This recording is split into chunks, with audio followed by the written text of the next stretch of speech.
Kundi ng mga turret, nasimulan na nga doon sa may bandang baba.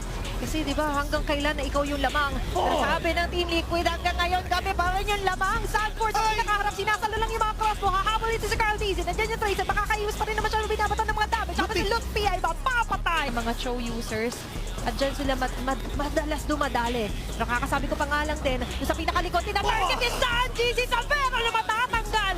Sas makakapag-force sa Feather Dark. Pero okay lang, sakripisyo yun para kay Sanji. Pumili ka rin na dito si Sanford. At dyan, yung mga Dark Wave, pero hindi magiging sapat to buy some time para TLPH. JP, slowly lagging behind. Medyo nahuhuli, may immortality. Pero mukhang ito nangayata yun para sa kanya dahil matatanggal pa rin siya ni Kyrie. 3-4-1 ang palitan currently. Carl Dizzy trying to run away. May immortality pa rin naman siya makakapag-power dito. Baby kicks to over. Hindi ang namamahin si Kiboy. May bagsak pa yung Predator Strike. Lahat ginagawa. Kabagsak ng Feather Rush, kumama na naman yung Visa. Kakasabi pa lang natin, instant. There's going to be a stampede. Pero mukhang